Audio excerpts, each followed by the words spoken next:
सभी मानस प्रेमियों को मेरा नमस्कार प्रणाम स्वीकार हो। मैं आपको उस प्रसंग की ओर ले जा रहा हूँ जब बाल का वध हो गया और सुग्रीव को राजा बना दिया गया, अंगद को युवराज बना दिया गया। तब बरसात का सत्र शुरू हो गया था, मौसम शुरू हो गया था और भगवान ये प्रतिज्ञा कर चुके थे कि हम किसी नगर में नहीं जाएंगे। तो उन्होंने उन्हीं पर्वतों पर अपना एक अस्थायी आवास बना लिया और वहीं रहने लगे। वहाँ फिर लक्ष्मण जी से उनकी क्या बातचीत हुई, ये थोड़ा सा एक प्रसंग है बड़ा अच्छा कि बरसात का भी वर्णन किया है तुलसीदास जी ने। जब जब मौसम लिखा, मौसम के बारे में भी कभी कभी बड़ा अच्छा लिखा है।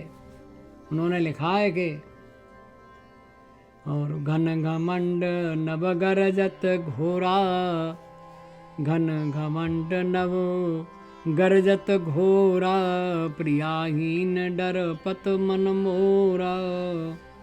हो दामिनी दमक रहे घन माही, ओ कल की प्रीति जता थिर नाही। ओ बरसही जलद भूमि नियराए, जता न वही बुध विद्या पाए। ओ बूंदे अगात साए गिरे कैसे, कल के वचन संत सहे जैसे। क्षुद्र नरी नदी वर चल तुराई, और जस तोरे उदन खल इतराई। और भूमि परत ढावर पानी, जन जीवई माया लपटानी। और सिमिट जल भरई तलावा, जिमि सदगुण सजन पहियावा। सरिता जल नल जल निधि मऊ जाई, होई अचल जिमि जिवे हरे पाई। बड़ा अच्छा लिखा है, मौसम का वर्णन लिखा है, बड़ा ज्ञान लिखा है। देखिए, चाहे तुलसीदास जी ने मौसम के बारे में लिखा हो, चाहे किसी त्यौहार के बारे में लिखा हो, चाहे उन्होंने अन्य किसी किंवदंती के बारे में किया हो वर्णन, उनके साथ आधी चौपाई अगर वर्षा ऋतु के बारे में है तो दूसरी ज्ञान के भंडार के बारे में है। ज्ञान दिया गया है। जैसे घन घमंड नव गरजत घोरा, प्रियाहीन डरपत मन मोरा। दामिन दमक रहन घन माही, और खलक की प्रीत जथा तिराही। जैसे जरा सी देर में बिजली चमक जाती है फिर हट जाती है, ऐसे ही जो दुष्ट मनुष्य उसकी दोस्ती बढ़ती रहती है, घटती रहती है।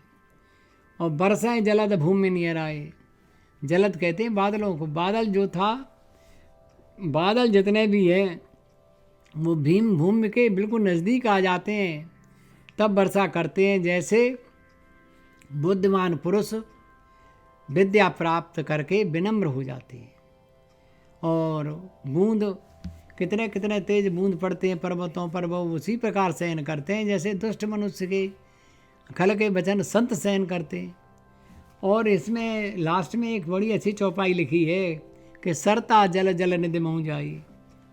नदी का जल बहता है तो वो नदी का जल रहता है, लेकिन जब वो समुद्र में पहुंच जाती है नदी, तो वह नदी का जल नहीं रहता है, वो समुद्र कहलाने लगता है। ठीक इसी तरह से जो जीव है वो जीव तब तक है जब तक भगवान के पास नहीं पहुंचता। वो जैसे भगवान की आराधना संकीर्तन में और भगवान से निकटता उसकी हो जाती है और भगवान में समायोजित होने लगता है तो वो स्वयं ब्रह्म बन जाता है।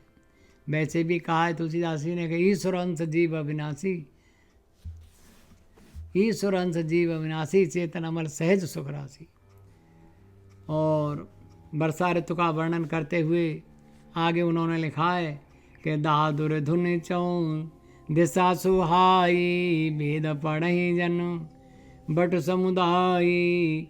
अर्क जवास पात विन भयऊ, जस सुराज खल उद्यम गयऊ।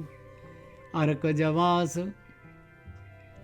देखिए बड़े आश्चर्य की बात है कि जब लपट चलती है, वर्षा नहीं होती है, तब अर्क का पेड़ और जमासे का पेड़ लहलहाता है, और जब बारिश हो जाती तो दोनों के दोनों सूख जाते हैं।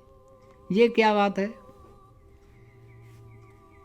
तो बात यह है कि जस सुराज खल उद्यम गए और खोजत कतऊँ मिलई नहीं धूरी, करें क्रोध जिमि धर्मई दूरी, और महाभ्रष्ट चली फूट के आरी। जब ओलों की बरसात होती है तो किसान के खेत की क्यारियाँ नष्ट हो जाती हैं, जैसे स्वतंत्र होकर के स्त्री बिगड़ जाती है। तुलसीदास जी ने लिखा है कि स्त्रियों की स्वतंत्रता ज़्यादा कभी नहीं होनी चाहिए। और कृषि निरावहि चतुर किसाना, जिम बुध तजहि मोह मद नाना, और दिकियत चक्र बाक खग नाही, कलई पाए जिम धर्म पराही, ऊसर बरसई तृण नहीं जामा, जिमे अर जन ही उपजन कामा, विविध जंतु संकुल नहीं भ्राजा, प्रजा बाढ़ जिमि पाए सुराजा, जहाँ तहाँ रहे फतेह कतन के नाना, जिमे इंद्रिय गण उपजे ज्ञाना। इसमें शरीर की, इंद्रियों की और मौसम से भगवान के प्रति वर्णन करते हुए लिख रहे हैं तुलसीदास जी कि ऊसर बरसाएं तृण नहीं जामा। ऊसर में कितनी भी बोनी करो, कोई भी चीज़ लगाओ, कोई चीज़ रोप दो, वो नहीं हो सकती है। जैसे संत के हृदय में काम की भावना, क्रोध की भावना नहीं आ सकती है।